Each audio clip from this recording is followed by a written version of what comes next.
Hello అండి, శ్రోతలకు నమస్కారం. సూర్యదేవ రామ్మోహన్ రావు గారు రచించిన త్రికాల యజ్ఞం నవల 2వ భాగానికి స్వాగతం అండి. చదువుతున్నది లక్ష్మి.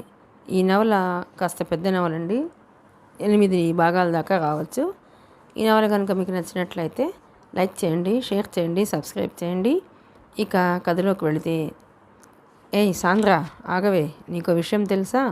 హాస్పిటల్లో రౌండ్స్కి బయలుదేరుతున్న సాంద్ర నసీమా పిలుపు విని ఒక క్షణం ఆగింది. నువ్వు చెప్పిందే నాకు ఎలా తెలుస్తుంది? ఇంతకీ ఏమిటా విషయం అని అడిగింది. ఉదయమే మఫ్టీలో ఉన్న పోలీసులు కొందరు మా ఏరియాకి వచ్చారట. అదేదో ఇంటర్నేషనల్ న్యూస్ అన్నంత ఉద్వేగంగా చెప్పింది నసీమా. ఇందులో పెద్ద విశేషం ఏముంది? పోలీసులు ఏదో పని మీద వచ్చింటారు అంది సాంద్ర. అదేమిటో చెప్తే ఆశ్చర్యపోతావు.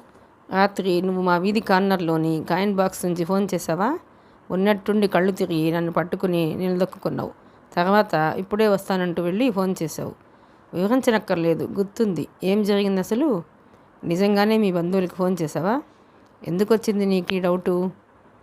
ఏం లేదు, రాత్రి 8:30 ప్రాంతంలో ఆ కాయిన్ బాక్స్ నుంచి ఫోన్ చేసిన అమ్మాయి ఎవరో చెప్పమని కూల్ డ్రింక్ షాప్ వాడిని ఎంక్వైరీ చేశారట.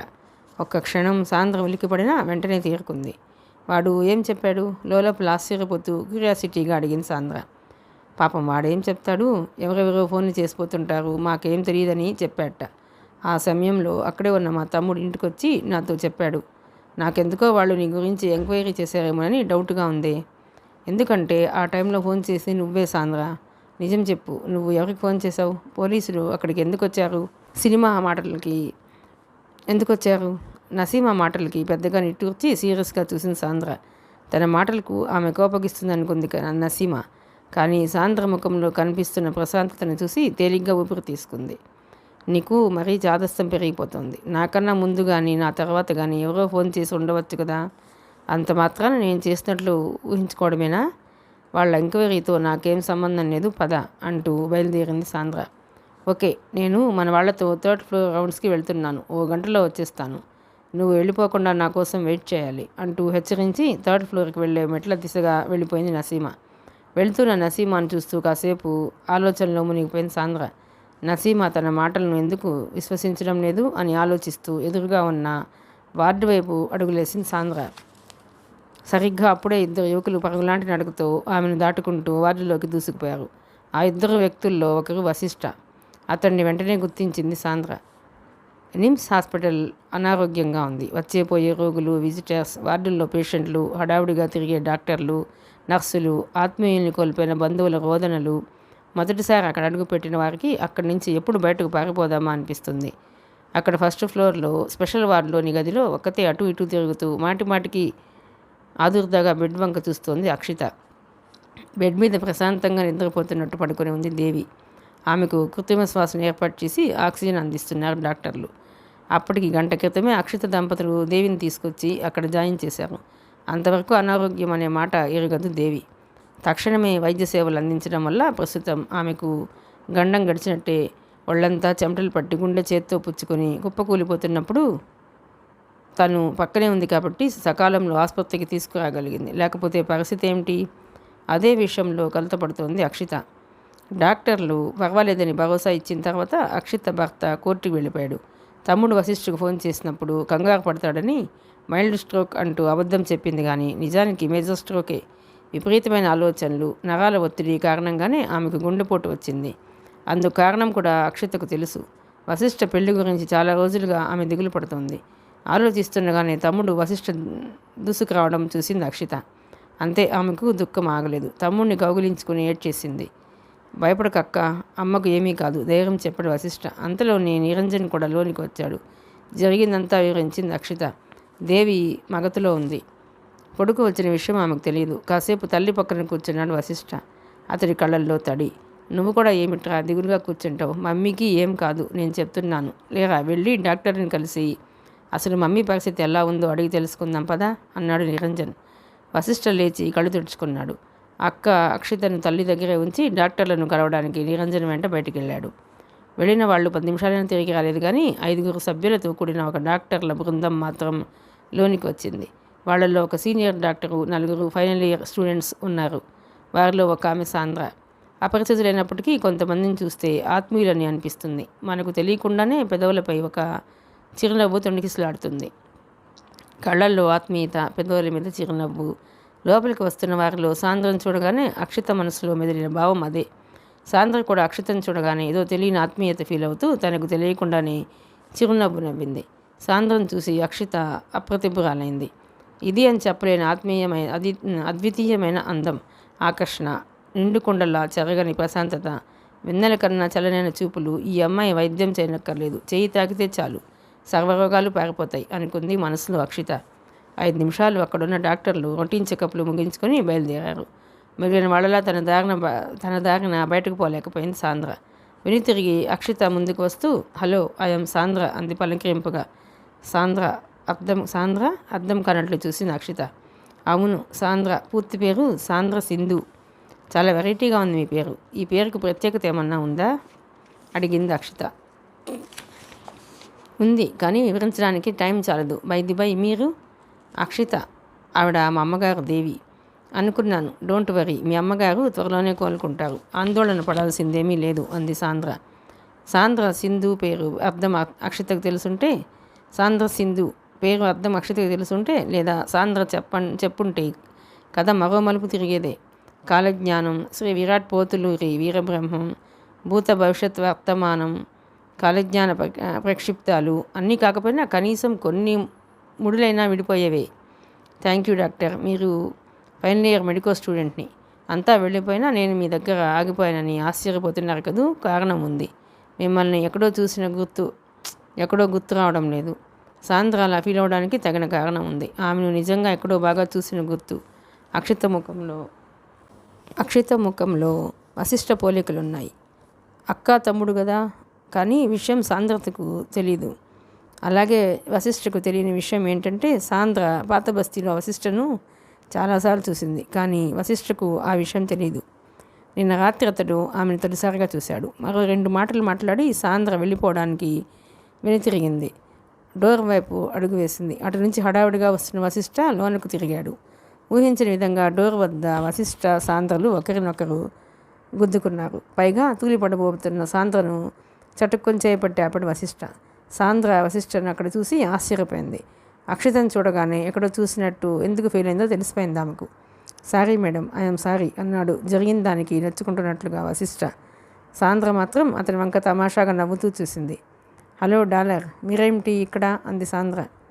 ప్లీజ్ చెప్పొద్దన్నట్లు రిక్వెస్ట్ చేశాడు వశిష్ఠ. డాలర్ ఏమిటో అర్థం కాక నిరంజన్, అక్షితలు ఆశ్చర్యపోయారు. సాంద్ర అవేమీ పట్టించుకోలేదు. ఏంటి సార్, మీ డాలర్ హోమ్ అప్లయన్సెస్ వాళ్ళు హాస్పిటల్లో కూడా అమ్మకాలు జరుపుతున్నారా అడిగింది టీజింగ్గా సాంద్ర. వాళ్ళెవరు అంది అర్థం కాక అక్షిత. వశిష్ఠ మీకేమవుతారు అడిగింది సాంద్ర. మా తమ్ముడు చెప్పింది అక్షిత. మీ తమ్ముడు చేసే ఉద్యోగం మీకు తెలీదా? డాలర్ హోమ్ అప్లయన్సెస్ ఏజెంట్ కదా. ఆ మాటలకి ఫక్కుని నవ్వేసింది అక్షిత. దీన్ని బట్టి నాకు అర్థమైంది ఏమంటే మీ ఇద్దరికీ పూర్వపరిచయం ఉందని. గుడ్. నా తమ్ముడు అందంగా ఉంటాడని తెలుసు, కానీ అందమైన అబద్ధాలు కూడా అమ్మాయిలతో చెప్తాడని ఇప్పుడే తెలిసింది అంది. అక్క అంటూ వారించాలని చూశాడు వశిష్ఠ. కానీ అతడి మాటలకి అడ్డం వచ్చేస్తూ మీరనేది ఏమిటి ఆశ్చర్యంగా అడిగింది సాంద్ర. వాడు డాలర్ ఏజెన్సీ ఏజెంట్ ఏమిటి కర్మ, నా తమ్ముడు పోలీస్ ఆఫీసర్. ఏరా నిరంజన్, నువ్వు చెప్పరా అంది అక్షిత. నిరంజన్కి నోరు పెగలలేదు. సాంద్రకి వశిష్ఠ ఎవరో తెలిసిపోయింది. సో మీరు పోలీస్ ఆఫీసర్. ఈసారి పాత బస్తీలో మీరు ఏ వేషంలో తిరిగినా గుర్తించగలను అంటూ బయటకెళ్ళింది సాంద్ర. ఆమె కళ్ళ ముందు వశిష్ఠ మెదులుతున్నాడు. ఆలోచిస్తూనే పక్క రూమ్లో పేషెంట్ వద్ద ఉన్న తమ స్టాఫ్ వద్దకు పోబోయింది. డోర్ ముందుకు పోతుండగానే ఉన్నట్టుండి తల తిరిగినట్టయింది. కళ్ళ ముందు ఏవో ఫ్లాష్లా కొన్ని దృశ్యాలు కదిలిపోతున్నాయి. డోర్ పట్టుకుని కొద్ది క్షణాలు అక్కడే నిలబడిపోయింది. మెదడులో ఏదో హోరు, భూమి మీద తేలిపోతున్న భావన. అనుకోకుండా మూతపడిన ఆమె కనురెప్పల వెనుక ఏవో సంఘటనలు, దృశ్యాలు. ఇది 2వసారి ఇలా జరగడం. కొద్దిసేపటికి తేరుకుని చిన్నగా తల విదిరించి భారంగా కళ్ళు తెరిచింది సాంద్ర. ఏదో కర్తవ్యం గుర్తొచ్చిన దానిలా అక్కడి నుంచి బయలుదేరింది. కానీ ఈసారి పేషెంట్ గదిలోకి వెళ్ళలేదామె. కారిడార్ చివర ఉన్న కాయిన్ బాక్స్ ఫోన్ వైపు నడిచింది. మరికొద్దిసేపట్లోనే ఊహించని నాటకీయ పరిణామాలు అక్కడ చోటు చేసుకోబోతున్న సంగతి అక్కడున్న వాళ్ళెవరికీ తెలిసే అవకాశం లేదు. ఇప్పుడు పీకల మీద కూర్చున్న పనులేమున్నాయని మనం అర్జెంటుగా వెళ్ళిపోవాలి, మమ్మీకి స్పృహ వచ్చే వరకు ఆగి వెళ్ళొచ్చు కదా అంటూ పార్కింగ్లోకి అడుగు పెడుతుండగా గొణిగాడు నిరంజన్. అంటే నీ ఉద్దేశం పనులు లేవనుకుంటున్నావా? బాస్ ఏం చెప్పావో మర్చిపోయావా? తన బైక్ వైపు అడుగులేస్తూ అడిగాడు వశిష్ఠ. నాకు అసలే జ్ఞాపకశక్తి తక్కువ. ఏం చెప్పాడో అది కూడా నువ్వే చెప్పొచ్చు కదా అన్నాడు నిరంజన్. 4 రోజులుగా ఉగ్రవాది జహీర్ ఖాన్ కోసం బాతబస్తీ అంతా జల్లడేసి గాలించాను. ఆచూకీ లభించలేదు. వాడు సిటీలోనే, ముఖ్యంగా పాతబస్తీలోనే మకాం వేశాడని ఖచ్చితమైన సమాచారం మన దగ్గర ఉంది. ఇవాళ రేపట్లో వాడిని ట్రేస్ అవుట్ చేయకపోతే ఎన్ని ప్రాణాలు గాల్లో కలిసిపోతాయో చెప్పలేం. అనుక్షణం అప్రమత్తంగా ఉండాల్సిన బాధ్యత మన మీద ఉంది. మమ్మీకి ఏం పర్వాలేదు, అక్క చూసుకుంటుంది. మనం ఇప్పుడు వెంటనే పాతబస్తీకి వెళ్ళాలి అంటూ బైక్ స్టాండ్ తీసి కూర్చున్నాడు వశిష్ఠ. కిక్ కొట్టబోతుండగా అతడి సెల్ ఊపిరి పోసుకుంది. తన బైక్ తీయబోతూ ఆగాడు నిరంజన్. ఎవరా ఫోన్ చేసింది అడిగాడు కుతూహలంగా. ఇదేదో మనకి పరిచయం లేని నంబర్లా ఉంది అంటూ సెల్ ఆన్ చేసి హలో అన్నాడు వశిష్ఠ. హలో, చెప్పేది జాగ్రత్తగా విను. అవతల నుంచి ఒక యువతి గొంతు హెచ్చరికగా వినిపించింది. వినకపోతే ఏమవుతుంది? ఆమె మాటల్ని మధ్యలోనే ఖండిస్తూ సీరియస్గా అడిగాడు వశిష్ఠ. ఇదేదో ఆకతాయి అమ్మాయి చేస్తున్న కాల్ అనుకున్నాడు వశిష్ఠ. ఏదో నెంబర్కి ఫోన్ చేయడం, అవతల ఉన్నది మగాడైతే టీచ్ చేస్తూ మాట్లాడడం కొందరు అమ్మాయిలకు సరదా. కానీ అవతల యువతి చెప్పిన సమాధానం విని ఉలికిపడ్డాడు వశిష్ఠ. మీ బాస్ కూడా విని ఉండకపోతే రాత్రి పాతబస్తీలో దారుణ విధ్వంసం జరిగి ఉండేది అంది. ఆ సమాధానానికి అలర్ట్ అయ్యాడు అతను. తను గుర్తించలేదు కానీ తమ బాస్ భరద్వాజ్ రికార్డ్ చేసిన వాయిస్ ఇదే. స్వప్నావస్థలో ఉండే మాట్లాడుతున్న విధంగా కూల్గా, సాఫ్ట్గా ఉంది గొంతు. రాత్రి బాస్తో మాట్లాడింది, ఇప్పుడు డైరెక్ట్గా తనతో మాట్లాడుతోంది ఎవరో యువతి. తన సెల్ నెంబర్ ఆమెకి ఎలా తెలిసింది? నేనెవరో తెలుసా? వెంటనే అడిగాడు. తెలుసు మిస్టర్ వశిష్ఠ, కానీ నేనెవరో తెలుసుకోవడానికి ప్రయత్నించి సమయం వృధా చేసుకోకు. ఇన్ని రోజులుగా నువ్వెవరి కోసం పాతబస్తీలో గాలించావో ఆ వ్యక్తి ఇప్పుడు ఇక్కడే, ఇదే హాస్పిటల్లో ఉన్నాడు. గుండె జబ్బు పేషెంట్గా నాటకమాడి 15 రోజుల నుంచి ఇక్కడ అజ్ఞాతంగా ఉంటున్నాడు. వాడు 3rd ఫ్లోర్ బి బ్లాక్లో 2nd వార్డ్ రూమ్ నెంబర్ 6లో ఉన్నాడు. ఒకరిద్దరు వెళితే వాడు తప్పించుకోవచ్చు. మీ స్టాఫ్తో కార్నర్ చేస్తే పట్టుబడిపోతాడు. వాడికి ప్రాణగండం ఉంది. పొరపాటు జరిగితే వీడు కూడా అఫ్రిదిలాగే ప్రాణాలతో పట్టుబడకపోవచ్చు. Be careful. ఫోన్ కట్ అయింది. హలో హలో వశిష్ఠ అరుస్తూనే ఉన్నాడు. అవతలి యువతి లైన్ కట్ చేసింది. వెంటనే తన సెల్ నుంచి అదే నెంబర్కి ఫోన్ చేశాడు. ఎంగేజ్ వస్తోంది.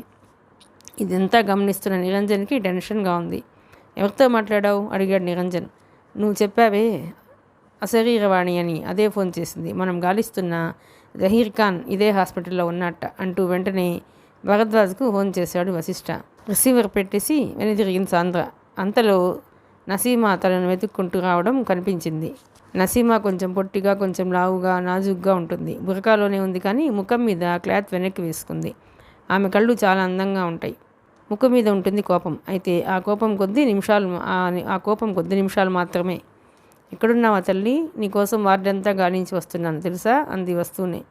ఏమైంది అడిగింది సాంద్ర. చెప్తా కానీ నువ్వేమిటమ్మా ఈ మధ్య మరీ పిసినారమైపోతున్నావు.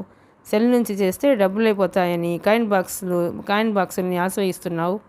ఇంతకీ ఎవరికి ఫోన్ చేశావు అంటూ దబాయించింది గడుసుగా. ఫ్రెండ్కిలే. ఆడా మగ? నసీమా, అంత కోపం వదిలే. నాకు తెలియకుండా ఈ మధ్య లవ్లో పడ్డావేమోనని అనుమానాలు వచ్చేస్తున్నాయి. ఆపుతావా నెల్లరి? రౌండ్స్కి పోకుండా ఇలా వచ్చేసావేమిటి అంది టాపిక్ మారుస్తూ. ఏం లేదు, అర్జెంటుగా 100 రూపాయలు కావాలి. ఇవ్వు చెప్తా అడిగింది నసీమా. ఇస్తాను కానీ ఇప్పటికిప్పుడు డబ్బులతో పనేమొచ్చింది నీకు అడిగింది సాంద్ర. అవసరం అంటున్నాగా ఇవ్వు అంటూ సాంద్ర ఇచ్చిన 100 నోటు తీసుకుని వేగంగా వెళ్ళిపోయింది నసీమా. సాంద్ర వార్డులోని తమ డాక్టర్ల బృందం వైపు వెళ్ళిపోయింది. ప్రపంచంలో ఎక్కడ ఉగ్రవాదులు పంజా విప్పినా వాటి మూలాలని హైదరాబాద్లో అన్వేషించడం మామూలైపోయింది. జహీర్ ఖాన్ ఆజాన్ బాహుడు. 40 ఏళ్ల వయసులో బలంగా, దృఢంగా, చూడ్డానికి సాధు జంతువులా కనిపిస్తాడు. అతడు విధ్వంసాలకి పథకరచన వేసి అమాయకుల ఉసురు తీసే రాక్షసుడంటే ఎవరూ నమ్మరు. అంత అమాయకంగా కనిపిస్తాడు. చూడ్డానికి భారతీయ ముస్లింలా ఉంటాడు కానీ జాగ్రత్తగా పరిశీలిస్తే అతను ఆఫ్ఘనిస్తాన్ జాతీయుడని గుర్తించడం పెద్దగా కష్టం కాదు. ఖైదాలో సుశిక్షితుడైన జహీర్ ఖాన్ 5 ఏళ్లుగా దేశ విదేశాల్లో తిరుగుతూ విధ్వంసాలకు పాల్పడ్డాడు. నిరాటకంగా మారుపేర్లు, వీసాలతో ఇండియా వచ్చిపోతుండేవాడు. దొంగచాటుగా సరిహద్దులు దాటి వచ్చిన సందర్భాలు ఉన్నాయి. పాకిస్తాన్ ఆక్రమిత కాశ్మీర్లోని ఉగ్రవాదుల ట్రైనింగ్ క్యాంప్స్లో కొంతకాలం గడిపాడు. 2 మాసాల క్రితం ఇంటెలిజెన్స్ వర్గాలకు చిక్కినట్టే చిక్కి తప్పించుకున్నాడు. కొద్ది రోజులు ఎవరికీ తెలియకుండా పాత బస్తీలో గడిపాడు. అక్కడ తనకు సురక్షితం కాదని గ్రహించిన జహీర్ ఖాన్ హాస్పిటల్లో ఇన్పేషెంట్గా చేరాడు. 3rd ఫ్లోర్ బి బ్లాక్లోని 6వ నెంబర్ గది ప్రశాంతంగా ఉంది. ప్రశాంతంగా బెడ్ మీద పడుకున్న జహీర్ ఖాన్ తలదిండు పక్కగా ఉన్న తన సెల్ ఫోన్ రింగ్ అవుతుంటే ఎడం చేత్తో అందుకుని చెవి కానించుకున్నాడు. నేను అంటూ అవతల నుంచి ఒక గొంతు గరగరలాడింది. అది కోడ్ వర్డ్. ఆ గొంతు తాలూకు వ్యక్తి ఫరూక్. చెప్పు, ఎందుకులా జరిగింది అడిగాడు జహీర్. అదే తెలియట్లేదు. దారుణంగా విఫలమయ్యాం. మన సీక్రెట్ని ఎవరో లీక్ చేశారు. ఎవరు? తెలియదు. అది తెలుసుకోకుండా మన వాళ్ళని ఎందుకు ఖతం చేశావు అడిగాడు జహీర్ ఖాన్. ద్రోహి ఎవడో వాళ్ళలోనే ఉన్నాడు. తప్పు చేశావు. చేత పట్టిందని చెట్టును తగిలేయకూడదు. తప్పు ఎక్కడ జరిగిందో తెలుసుకోకుండా తప్పుడు నిర్ణయంతో నమ్మకమైన వాళ్ళని దూరం చేసుకున్నావు అన్నాడు జహీర్ ఖాన్. నేను నీతో మాట్లాడాలి. ఫోన్ కుదరదు. అక్కడికి వస్తాను ఎంతో ఒత్తిడిని భరిస్తూ అన్నాడు ఫరూక్. వద్దు, డేంజర్. ప్రస్తుతం నువ్వు రిస్క్ తీసుకోవడం నాకు ఇష్టం లేదు అన్నాడు జహీర్ ఖాన్. 5 నిమిషాలు చాలు, ముఖ్య విషయాలు చర్చించాలి అనడంతో కొద్ది క్షణాలు ఆలోచించాడు జహీర్ ఖాన్. లేచి కూర్చున్నాడు. గదిలో తను తప్ప ఎవరూ లేరు. ఎంతసేపట్లో రాగలవు అని అడిగాడు. 20 నిమిషాల్లోనే అక్కడ ఉంటాను. ఓకే. గుర్తు తెలియకుండా ముఖంలో మార్పులు చేసుకుని రా. నా గదిలో డాక్టర్లు కానీ నర్సులు కానీ ఎవరైనా ఉంటే రావద్దు. Be careful. అలాగే, ఉంటాను. ఫోన్ పెట్టేశాడు ఫరూక్. సెల్ పక్కన పెట్టేశాడు జహీర్ ఖాన్. లేచి అటు ఇటు పచారులు చేయడం ఆరంభించాడు. గ్లాస్ విండోలోంచి వెనుక పక్క కారిడార్లో తిరుగుతున్న మనుషులు కనిపిస్తున్నారు. ఫరూక్ని రమ్మని చెప్పడంలో తను తప్పు చేశాడేమో అనే ఫీలింగ్ క్రమంగా బలపడసాగింది అతనిలో. హాస్పిటల్ 2వ అంతస్తు కారిడార్ చివర నిలబడున్నారు వశిష్ఠ, నిరంజన్లు.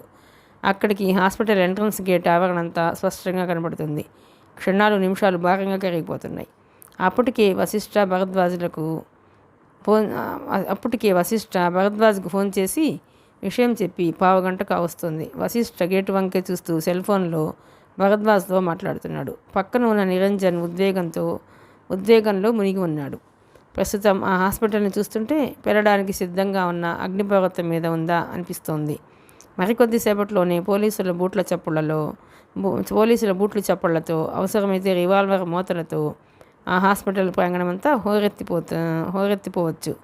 సాధ్యమైనంత వరకు పోలీసుల కాల్పులు జరగకుండా జహీర్ ఖాన్ లొంగిపోతే అందరూ అదృష్టవంతులే.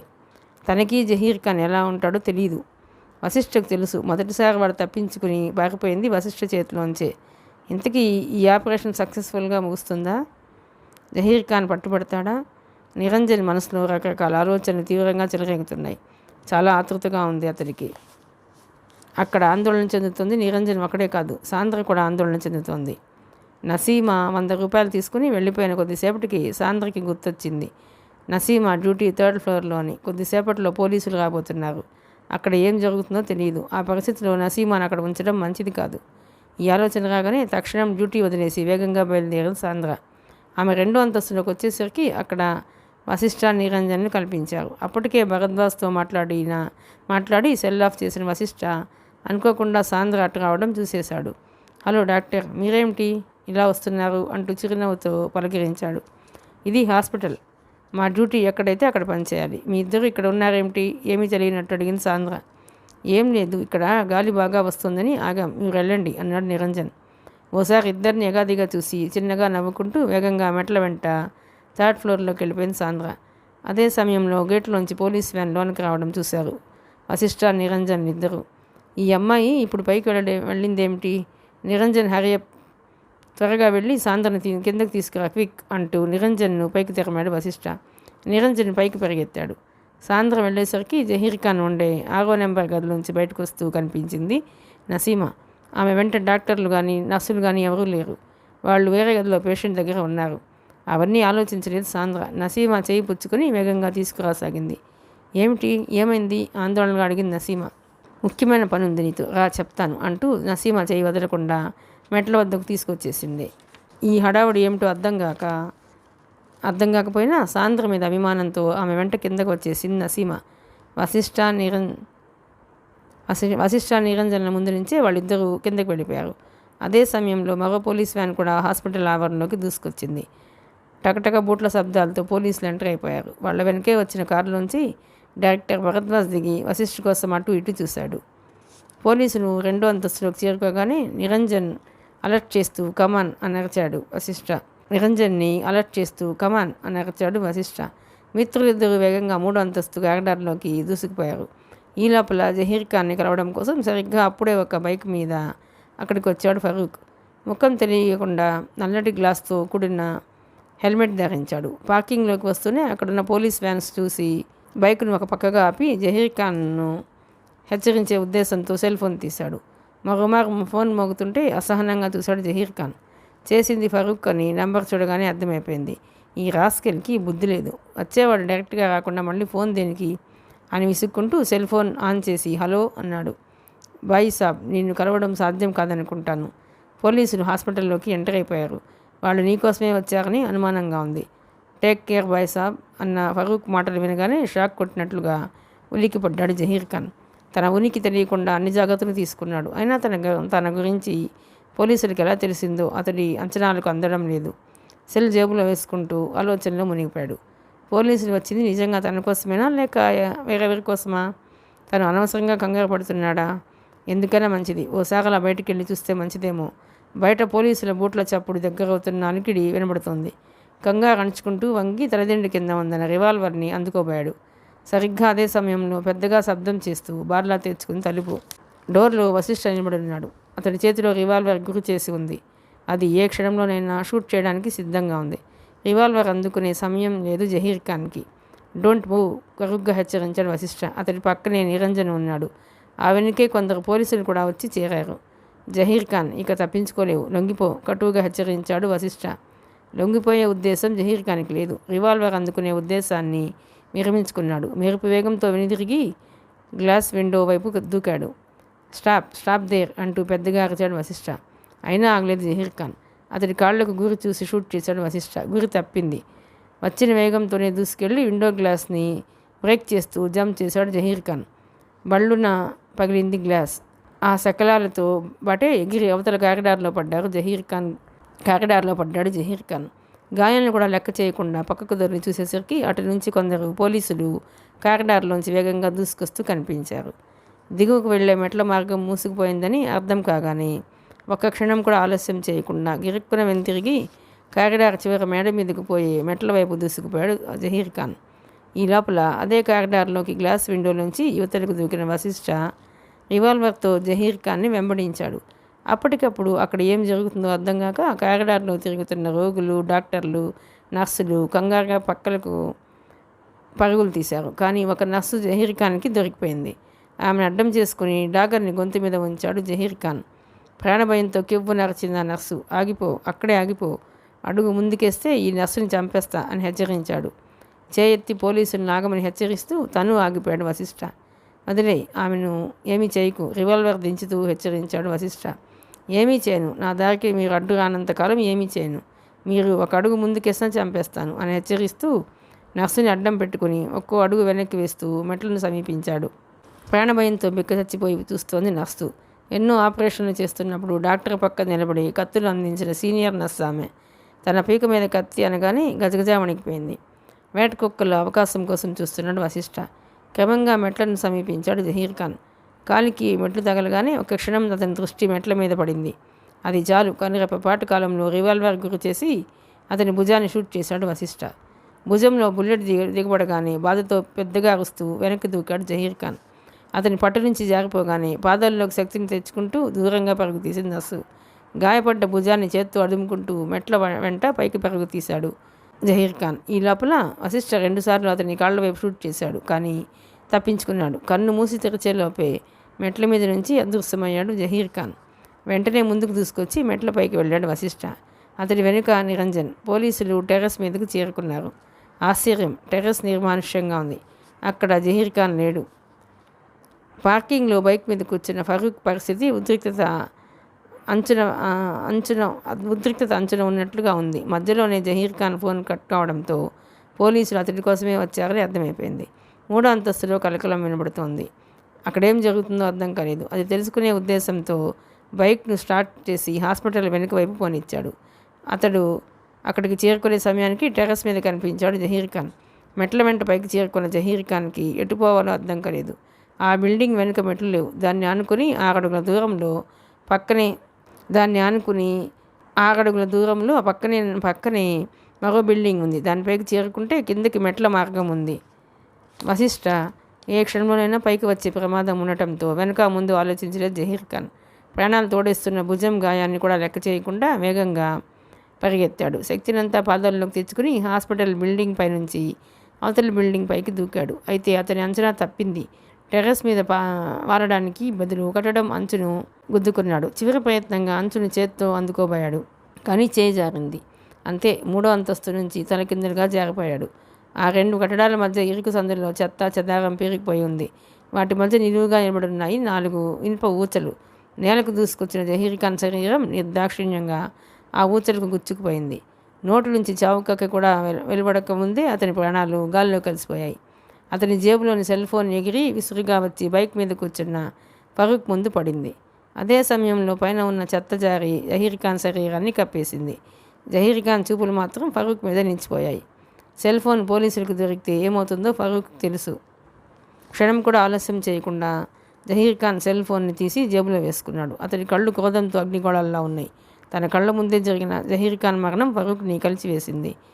ఖాన్ భాయ్, నీ ఆత్మత్యాగాన్ని జిహాదీలంతా గుర్తుంచుకుంటారు. నీ మరణానికి ప్రతీకారం తీర్చుకుంటాను. నగరంలో మారణకాండ సృష్టించి నీ ఆత్మకు శాంతి కలిగిస్తాను అని ప్రతిజ్ఞ చేస్తూ ఒక్క కిక్తో బైక్ స్టార్ట్ చేసి అక్కడి నుంచి వేగంగా వెళ్ళిపోయాడు. అదే సమయంలో అక్కడ టెర్రస్ మీద ఉన్న వశిష్ఠకు ఏం జరిగిందో తెలియక మొత్తం తిరిగి చూశాడు. టెర్రస్ మీద కొంత దూరం మాత్రమే రక్తపు మరకలు కనిపించాయి. తర్వాత మంత్రం వేసినట్టు మాయమయ్యాడు జహీర్ ఖాన్. అతను తప్పించుకోవడానికి ఛాన్స్ లేదు. అయినా కనిపించకుండా పోయాడు. 2 కట్టడాల మధ్య భాగంలోకి తొంగి చూశాడు వశిష్ఠ. అవతల ఒక మోటార్ బైక్ వేగంగా దూసుకుపోతూ కనిపించింది. సందులో దిగువన చెత్త కుప్పలు తప్ప ఏమీ కనపడలేదు. ఏం జరిగిందన్నది వశిష్ఠకి అర్థం కాలేదు. ఒకవేళ జహీర్ ఖాన్ కిందన్న చెత్త కుప్పలోకి దూకేసి ఉంటాడు. మనం కిందకి వెళ్ళి గాలించడం మంచిదనుకుంటా అన్నాడు నిరంజన్. దూకి వింటే పారిపోతూ కనపడాలిగా, ఇంత ఎత్తు నుండి దూకి ఉండడు అన్నాడు వశిష్ఠ. సరిగ్గా అప్పుడే వశిష్ఠ సెల్ ఫోన్ మోగింది. హలో అన్నాడు.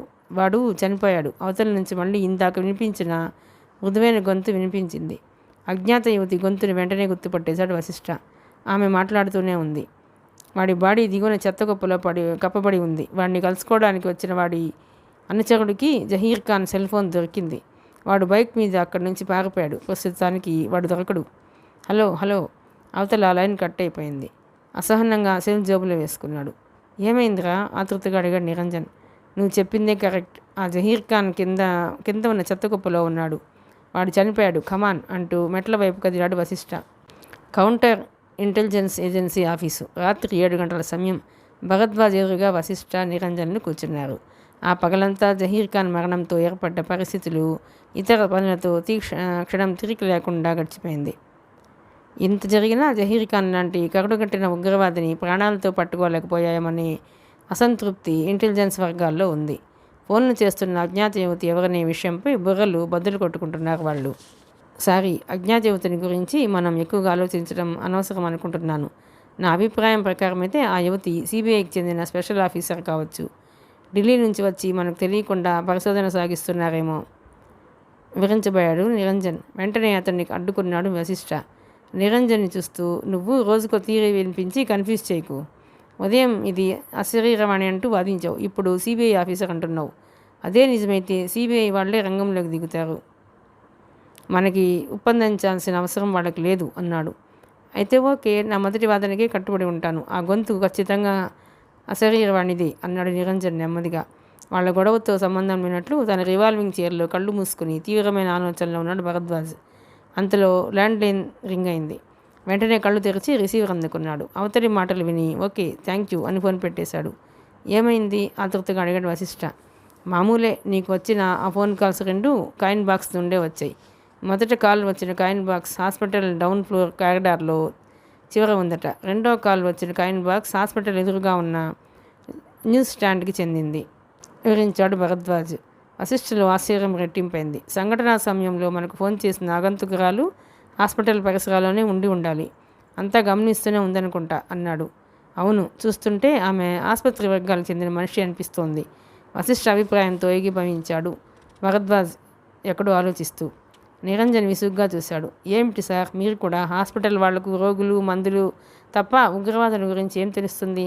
నో, ఇదంతా ఏదో గందరగోళంగా ఉంది. ఆ గొంతు ఖచ్చితంగా అశరీరవాణిది అంటూ గుర్తు చేశాడు.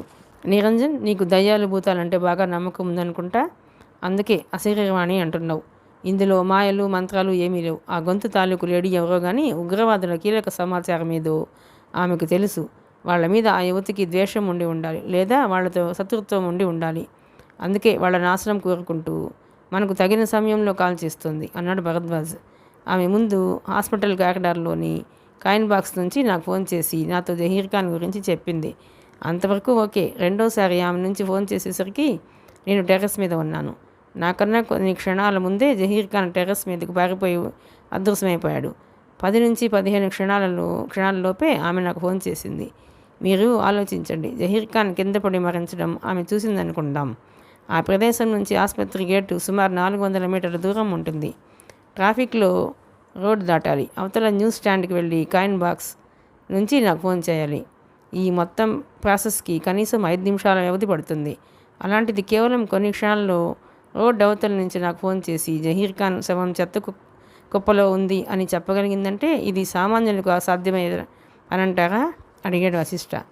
అతని మాటల్ని అర్థం చేసుకుని తల పంకించాడు భరద్వాజ్. నిరంజన్కి మాత్రం ఈ మాటలు తన అశరీరవాణి సిద్ధాంతానికి బలం చేకూర్చినట్టయింది.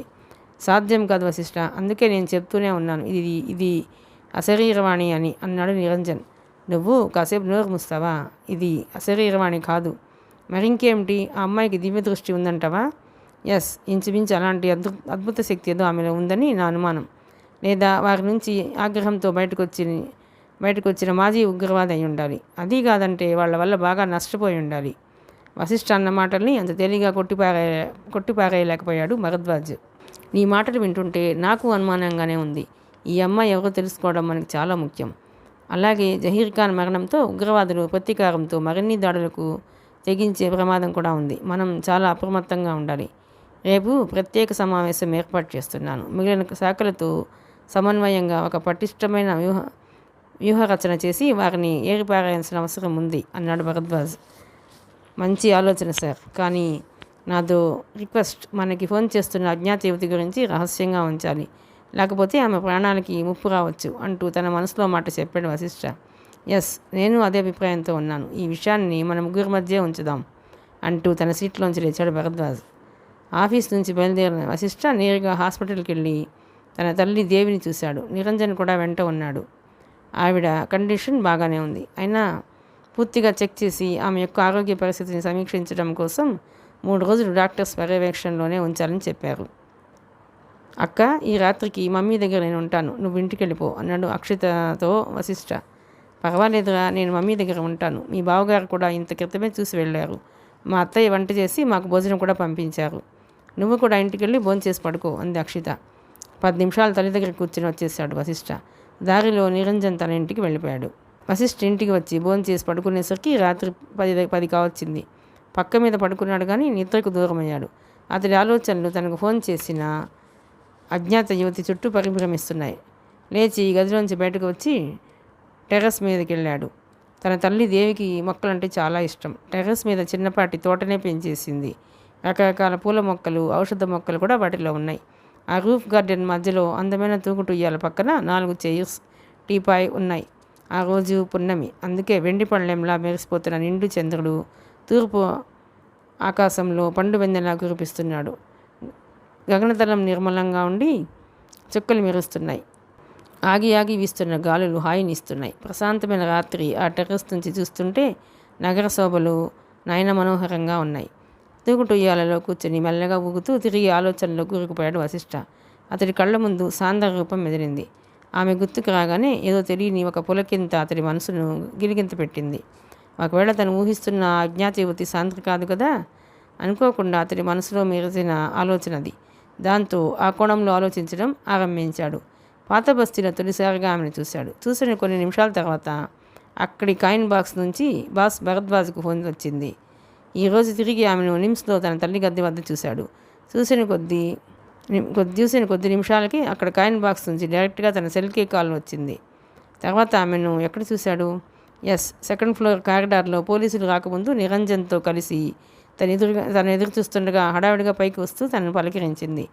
తాను పోలీసులతో 3వ అంతస్తు కారిడార్లోకి వెళ్ళేసరికి సాంద్రా నసీమా చేయి పుచ్చుకుని వేగంగా తీసుకొస్తూ తనకు ఎదురుపడింది. నసీమా ఎవరో తనకు తెలుసు. జహీర్ ఖాన్ గదిలోంచి ఆమె ఒక్కతే బయటకు వచ్చింది. ఆమె వెంట స్టాఫ్ లేరు. బయటకు వచ్చిన నసీమాతో ఏదో చెప్పి ఆమెను తీసుకువెళ్ళింది సాంద్ర. నసీమా జహీర్ ఖాన్ను ఒంటరిగా కలవాల్సిన అవసరం ఏమిటి? ఆలోచన వస్తూనే అసంకల్పితంగానే ఉలిక్కిపడ్డాడు వశిష్ఠ. ఆ విషయం అలా ఉంచితే ఆ తర్వాత అజ్ఞాత యువతి రెండోసారి ఫోన్ చేసిన సమయానికి తను టెర్రస్ మీద ఉన్నాడు. బహుశా సాంద్ర అప్పటికి నసీమాతో కలిసి హాస్పిటల్ బయటకు వెళ్ళిపోయి ఉంటే, అలా వెళ్ళిపోతే జహీర్ ఖాన్ మరణం గురించి సాంద్రకు ఎలా తెలిసింది? ఒకదానికొకటి పొంతన కుదరని ఆలోచనలు వశిష్ఠను బాగా డిస్టర్బ్ చేస్తున్నాయి. ఏమైనప్పటికీ ఆ విషయంలో అతడి ఆలోచనలు సాంద్ర మీదే కేంద్రీకృతమవుతున్నాయి. ఆమె పూర్తి పేరేమిటి? సాంద్ర. సాంద్ర సింధు అని చెప్పింది. వశిష్టమైన పేరు. సాంద్ర సింధు అని చెప్పింది. విశిష్టమైన పేరు. ఆమెలో ఏదో ప్రత్యేకత ఉంది. ఆమె రూపం, నడక, మాట తీరు, ముఖంలో తేజస్సు ఒక్కసారి చూస్తే మర్చిపోలేమనిపిస్తుంది. అంతలో సెల్ ఫోన్ రింగ్ అవడంతో అతడి ఆలోచనలు చెదిరిపోయాయి. ఆ టైంలో ఫోన్ చేసింది ఎవరో అర్థం కాలేదు. సెల్ అందుకుని నంబర్ చూశాడు. పరిచయం లేని నెంబరు. హలో, వశిష్ఠ హియర్ అన్నాడు. నేను అజ్ఞాతిని. అవతల నుంచి మృదుమధురంగా వినిపించింది ఆ అమ్మాయి గొంతు. వెంటనే అమితమైన ఉద్వేగానికి లోనయ్యాడు. అయినా క్షణాల్లో తీరుకుంటూ, మీరెవరైనా చాలా మేలు చేశారు. మీ సహాయం ఎప్పటికీ మర్చిపోలేం. కొన్ని వందల ప్రాణాలని కాపాడారు. Thanks allot. భగవంతుడు మాత్రమే గొప్పవాడు అందామె. ఆమె ఎందుకలా అందో వశిష్ఠకు అర్థం కాలేదు. కొత్త ఇన్ఫర్మేషన్ ఏదన్నా చెబుతున్నారా? ఆమెను కుతూహలంగా అడిగాడు వశిష్ఠ. లేదు అంది ముక్తసరిగా. మరి? ఆశ్చర్యపోతూ అన్నాడు. నీతో మాట్లాడాలనిపించింది. నా గురించి ఆలోచిస్తున్నావు కదా అడిగిందామె. ఆమె తనని ఏకవచనంతో పలకరించడం అతనికి ఆశ్చర్యం వేసింది. నేను మీ గురించి మాత్రం ఆలోచించడం లేదు, ఒక అమ్మాయి గురించి ఆలోచిస్తున్నాను అన్నాడు తను కూడా చనువుగా ఏకవచనంతో. అజ్ఞాత యువతి అమ్మాయేనని అనవసరంగా ఆలోచించుకు. ఆమె నేను కాదు. టెర్రరిస్టుల గురించి మాకు ఫోన్ చేసినందుకు థ్యాంక్స్ చెప్తున్నాను. నువ్వు హెచ్చరించిన జహీర్ ఖాన్ని ప్రాణాలతో పట్టుకోలేకపోయాం. వాడికి ప్రాణగండం ఉందని ముందుగానే ఎలా చెప్పగలిగావు? నేను ఆ విషయాలు చెప్పకూడదు. ఫోన్లో కూడా పోలీస్ ఎంక్వైరీ నాకు నచ్చదు. నేను నీ గురించి ఆలోచిస్తున్నాను ఎలా తెలుసు? నేను చూడగలుగుతున్నాను. పండు వెన్నెల, ప్రశాంతమైన రేయి, చల్లని గాలి, టెర్రస్ మీద చాలా బాగుంది కదూ అందామె. ఉలిక్కి పడ్డాడు వశిష్ఠ.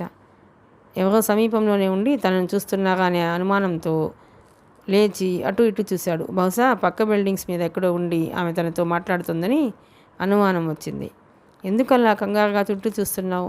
నీకు నేను కనబడను, ఎందుకంటే నేను నీకు చాలా దూరంలో ఉన్నాను అంతా చూస్తున్నట్టుగా చెప్పిందామె. తిరిగి వచ్చి స్థిమితంగా ఉయ్యాల బల్ల మీద కూర్చున్నాడు. నువ్వు నిజంగా నన్ను చూస్తోంది నిజమైతే మా బిల్డింగ్కి సమీపంలో ఉన్న బిల్డింగ్ మీద ఏం జరుగుతుందో చెప్పు అడిగాడు వశిష్ఠ. కొద్ది క్షణాల నిశ్శబ్దం. వశిష్ఠ సమాధానం కోసం ఎదురు చూస్తున్నాడు. అక్కడ బర్త్డే ఫంక్షన్ జరుగుతోంది. బిల్డింగ్ అంతా విద్యుత్ దీపాలతో అందంగా అలంకరించారు చెప్పిందామె. ఆ సమాధానం విని అప్రతిభుడయ్యాడు వశిష్ఠ. ఆమె చెప్పింది నిజం. ఫంక్షన్ వద్ద హడావుడి కనబడుతోంది. అయినా కూడా ఇదంతా నిజం అంటే అతడు నమ్మలేకపోతున్నాడు. ఆమెను కబుర్లలోకి దించే ఉద్దేశంతో నీ గొంతు చాలా బాగుంది అంటూ పొగిడాడు. థ్యాంక్ యూ అందామె చిన్నగా నవ్వుతూ. నీ నవ్వులాగే నువ్వు చాలా బాగుంటావు అనుకుంటాను. ఆమె గురించి తెలుసుకునే ఉద్దేశంతో ఉంటే నిన్ను చూడాలని ఉంది. సమయం కాదులే. ఎవరు? నిజం చెప్పు. ఎవరు నువ్వు? నేనే. మా నిరంజన్ అంటున్నట్టుగా నిజంగానే నువ్వు అశరీరవాణివా? కాదు. గంధర్వ కన్యవా? ఆహా. ఇంకా అంతకు మించిన అందానివా? ఆమె ఫక్కుని నవ్వింది. మంచి ముత్యాలు వెలికినట్టు మురిపించే నవ్వు అది. ఏదేదో ఊహించుకోకు. నేను కూడా ఓ మామూలు ఆడపిల్లను అంది నవ్వాపుకుంటూ. ఆడపిల్లకు అపూర్వ శక్తులు ఎక్కడివి? వెంటనే అడిగాడు గాల్లో బాణం వదులుతున్నట్టుగా. అవి అపూర్వ శక్తులు కాదు, ఆత్మశక్తి. ఆత్మశక్తి అందరికీ ఉంటుందా? అందరిలోనూ ఆత్మ ఉంటుంది. దానికి అద్భుతమైన అపూర్వ శక్తి ఉంటుంది. మరి అందరూ ఆ శక్తిని ప్రదర్శించలేకపోతున్నారే. వెలిగిస్తే కానీ దీపం వెలగదు, పిలిస్తే కానీ దైవం పలకడు. దీపం మన ఆత్మశక్తి అనుకుంటే దాన్ని వెలిగించే దివ్యజ్యోతి ఆ పైన భగవంతుడు. అవసరం లేనిదే దీపాన్ని వెలిగించగదా? అవసరం లేనిదే దీపాన్ని వెలిగించం కదా. అలాగే దైవం నా నుంచి ఏదో ఆశిస్తున్నాడు, అందుకే నా ఆత్మజ్యోతిని వెలిగించి నాకు 3వ నేత్రం ప్రసాదించాడు నెమ్మదిగా అందామె. ఈ లోకంలో ఉండి మాట్లాడే వారి స్వరం అలా ఉండదు. ఏదో శాసిస్తున్నట్లుగా, శాసించడానికే పుట్టినట్లుగా ఉంది. వేదాంతం, తాత్వికత, ఆ పైన మార్మికత అర్థం కాలేదు ఒకంతసేపు. వెంటనే తేరుకున్నాడు. ఇదేదో నాకు అర్థం కాని విషయాన్ని చెప్తున్నట్లుగా ఉంది. నువ్విలా కవ్వించడం న్యాయం కాదు. నువ్వెవరో చెప్పేయి, ఆమెను వద్దించాడు వశిష్ఠ. చెప్పాగా, నేనే అంది అజ్ఞాత యువతి. వశిష్ఠ అసహనానికి లోనయ్యాడు. చూడు, నువ్వు పోలీస్ ఆఫీసర్తో మాట్లాడుతున్నావని మర్చిపోకు. నువ్వు పేరు చెప్పకపోయినా నువ్వెవరో నేను కనిపెట్టగలను అన్నాడు వశిష్ఠ. కనీసం అలాగన్నా బయటపడుతుందేమోనని. ఎలా కనిపెట్టగలవు? వెంటనే అడిగిందామె. నా సెల్లో నీ నెంబర్ పడింది చెప్పాడు. ఈ నెంబర్ సిమ్ కార్డ్ నాది కాదు చెప్పిందామె. నెంబర్ సొంతదారు ఎవరో తెలిస్తే నేను పట్టుకోవడం అంత కష్టం కాదు అన్నాడు. సారీ వశిష్ఠ, ఆ సొంతదారుడికి నేనెవరో తెలియదు. ఎక్కడో దొరికిన సిమ్ కార్డు వేసి నీతో మాట్లాడుతున్నాను. ఓకే, గుడ్ నైట్ అంది ఆ అజ్ఞాత యువతి. హలో పిలుస్తూనే ఉన్నాడు వశిష్ఠ. ఆమె పట్టించుకోకుండా లైన్ కట్ చేసింది. సెల్ పక్కన పడేసి దీర్ఘాలోచనలో మునిగిపోయాడు వశిష్ఠ. తనను ఇంతగా డిస్టర్బ్ చేస్తున్న ఈ అమ్మాయి ఎవరు? తను సాంద్రను అనుమానిస్తున్నాడు, కానీ ఫోన్లో యువతి సాంద్రను కాదంటోంది. సాంద్ర కాకపోతే వేరే ఎవరు? ఆమె మాటలను బట్టి తనకు 3వ నేత్రం ఉందని అర్థమవుతోంది. కానీ ఈ రోజుల్లో 3వ కన్నుతో పుట్టిన వాళ్ళు, అది ఓ ఆడపిల్ల, ఎవరున్నారు? పోనీ దివ్యదృష్టినే 3వ నేత్రంగా చెప్పింది అనుకున్నా అలాంటి వాళ్ళు ఉంటారా? అది ఈ రోజుల్లో. నమ్మలేకపోతున్నాడు. ఏది ఏమైనా ఈ అజ్ఞాత యువతి వద్ద ఏవో అద్భుత శక్తులు ఉన్నాయి. ఆ శక్తులు ఒక మంచి పని కోసం ఉపయోగపడితే అంతకన్నా ఏం కావాలి అని తనను తాను సమాధానపరుచుకుంటూ నిద్ర ముంచుకు రావడంతో లేచి కిందకి వెళ్ళిపోయాడు వశిష్ఠ. సరిగ్గా ఇక్కడ వశిష్ఠ ఫోన్లో అజ్ఞాత యువతితో మాట్లాడుతున్న సమయంలో అక్కడ నగర శివార్లలోని ఒక ఫ్యాక్టరీ గోడౌన్లో కొందరు టెర్రరిస్టుల కీలక సమావేశం జరుగుతోంది. ఫరూక్తో సహా 10 మంది టెర్రరిస్టులు మసక వెలుగులో నేల మీద కూర్చునున్నారు. ఫరూక్తో పాటు 3 వేరు చోట్ల మారుపేర్లతో నివసిస్తూ ఆ సమావేశానికి వచ్చారు. ఆ ఫ్యాక్టరీ జలాల్బాయికి చెందినది కావడం విశేషం. ఫరూక్ చాలా ఆవేశంగా ఉన్నాడు. ఎక్కడా ఎప్పుడూ తగలని 2 ఎదురు దెబ్బలు తగిలాయి. Royal tea and snacks corner విధ్వంసానికి పకడ్బందీగా వేసిన పథకం వెడిసి కొట్టి అఫ్రిది దుర్మరణం పాలయ్యాడు. ఆసుపత్రిలో ఉన్న జహీర్ ఖాన్ గురించి తనకి తప్ప ఎవరికీ తెలియదు. అటువంటి జహీర్ ఖాన్ పోలీసుల ముట్టడిలో దుర్మరణం పాలయ్యాడు. తమ రహస్యాలు ఎలా లీక్ అవుతున్నాయన్న ప్రశ్నకు అతనికి సమాధానం దొరకడం లేదు. ఆవేశంలో నమ్మకమైన తన వాళ్ళనే నలుగురిని అనుమానించి అనవసరంగా ప్రాణం తీశాడు. ఆ నేపథ్యంలో ప్రతీకారం కోసం అతడి గుండెలు మండుతున్నాయి. తనకైతే విధ్వంసాలతో హైదరాబాద్ నగరాన్ని తగలబెడుతూ వికటహాసం చేయాలనుంది. అతడి ఆలోచనలకు భంగం కలిగిస్తూ ఒక సభ్యుడు అందరినీ చూస్తూ చెప్పాడు. మన విషయాలు పోలీసులకు ముందుగానే ఎలా లీక్ అవుతున్నాయనే విషయాన్ని ప్రస్తుతం పక్కన పెడదాం. ఇప్పుడున్న పరిస్థితుల్లో కొద్ది రోజులు మనం మౌనంగా ఉండిపోవడమే మంచిదనిపిస్తోంది. ఈ లోపల పాకిస్తాన్ నుంచి ఆత్మాహుతి దళానికి చెందిన మరో 10 మంది ఆ సమయానికి ఇక్కడ ఉంటారు. ఈసారి వ్యూహాత్మకంగా పథక రచన చేద్దాం. నగరాన్ని అరాచకం చేద్దాం. ఏకకాలంలో అనేక విధ్వంసాలు సృష్టించి ప్రజల్ని హతమారుద్దాం. మత ఘర్షణను చెలరేగల నగరాన్ని అట్టుడిగింపజేద్దాం. అంతవరకు మనం ఓర్పు వహించక తప్పదు అన్నాడు. అతడి మాటలకు అయిష్టంగా తలిపాడు ఫరూక్. నాకంత ఓపిక లేదు సిద్దిక్ బాయ్. ప్రతీకారంతో మండిపోతున్న నా గుండె చల్లారాలంటే వెంటనే ఈ నగరంలో మరో విధ్వంసం సృష్టించాల్సిందే. మృతుల బంధువుల రోదనలు, క్షతగాత్రుల ఆర్తనాదాలతో కానీ ఈ ప్రతీకార జ్వాలలు చల్లారవు. ప్రాణాలు తీస్తాం లేదా ప్రాణాలు వలిస్తాం. ఇదేగా మన త్యాగం. ఇందులో భయం దేనికి? ప్రపంచమంతా మన మతాన్ని కాపాడుకోవడానికి మనం సమిధలుగా అవడం కన్నా ఆనందం ఏముంటుంది? మనం చేయాల్సింది విధ్వంసాలు, ఓర్పు, సహనం అనే మాటలు మనం మరణించకూడదు అంటూ ఆవేశంగా హెచ్చరించాడు ఫరూక్. సుమారు అరగంట పైగా ఆ సమావేశం వాడిగా సాగింది. కొందరు ఫరూక్ ఆలోచనల్ని సమర్థించగా, కొందరు సిద్దిక్ వైపు మొగ్గు చూపారు. ఇంతకీ ఈ సమావేశానికి వస్తానని చెప్పిన జలాల్బాయ్ రాలేదు. కారణం ఏమై ఉంటుందో చూడండి అంటూ గుర్తు చేశాడు ఒక సభ్యుడు. సరిగ్గా అప్పుడే ఫరూక్ సెల్ మోగింది. అవతల లైన్లో ఉంది జలాల్బాయ్. సారీ, పోలీస్ నిఘా అధికంగా ఉంది, అందుకే నేను రాలేకపోతున్నాను అన్నాడు అవతల నుంచి. మీరు మరీ భయపడుతున్నట్టున్నారు జలాల్బాయ్. హైదరాబాద్ నగరంలో టెర్రరిస్టు సానుభూతి పరులు మీలా మరికొందరు ఉండబట్టే మేము ఇక్కడ కార్యకలాపాలు సాగించగలుగుతున్నాం. టెర్రరిస్టుల వివరాలు పోలీసుల వద్ద లేవు, మీరొచ్చి ఉండాల్సింది అన్నాడు ఫరూక్ అన్న మాటలకు కొంచెం ఘాటుగానే స్పందించాడు జలాల్బాయ్. మీ అంత నిర్భయంగా మేము ఉండలేం బాయ్, ఎందుకంటే మేము ఇక్కడ పుట్టి పెరిగిన వాళ్ళం, మా వాళ్ళంతా ఇక్కడే ఉన్నారు. మీరు గుడి నమ్మకంతో ఉంటే మీకే నష్టం. ఇక్కడ పోలీసుల్ని తక్కువగా అంచనా వేస్తే మరికొన్ని ఎదురు దెబ్బలు తప్పవు. నా మాట విని కొద్ది రోజుల పాటు మీరంతా మౌనంగా ఉండిపోవడం చాలా మంచిది, ఆలోచించుకోండి అంటూ అతను లైన్ కట్ చేశాడు జలాల్బాయ్. ఫరూక్కి కోపం ముంచుకొచ్చింది. అయినా తాను చాలా కంట్రోల్ చేసుకున్నాడు. ఎవరి అభిప్రాయాలు ఎలా ఉన్నా ఫరూక్ ఆలోచనలు ఫరూక్కి ఉన్నాయి. ఏ నిర్ణయాలు తీసుకోకుండానే ఆ టెర్రరిస్టుల సమావేశం ముగిసింది. బయట నుంచి వచ్చిన సభ్యులు తమ వాహనాల్లో వెళ్ళిపోయారు, మరో కంటికి దొరకకుండా. మర్నాడు ఉదయం నిరంజన్ వశిష్ఠ వద్దకు వచ్చాడు. ఏమిట్రా రెడీ అవుతున్నావు, ఆఫీస్కేనా అడిగాడు. కాదు, ముందుగా ఆసుపత్రికి వెళ్ళి మమ్మీని చూసి తర్వాత ఆఫీస్కి వస్తాను. లేటుగా వస్తున్నానని బాస్కి ఫోన్ చేసి చెప్పాను అన్నాడు వశిష్ఠ. ఓకే, నేను నీతో వస్తున్నాను. ఇంతకీ విశేషాలు ఏమన్నా ఉన్నాయా అడిగాడు నిరంజన్ మామూలుగా. రాత్రి ఒక విశేషం జరిగింది. ఏమిటది? ముందు కాఫీ తాగు, చెప్తాను. తాగుతూ వింటాలే, చెప్పు. నువ్వు చెప్తావే,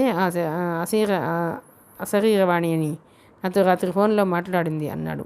కాఫీ తాగడం మర్చిపోయి వశిష్ఠ వంక అలాగే ఆశ్చర్యంగా చూస్తుండిపోయాడు నిరంజన్.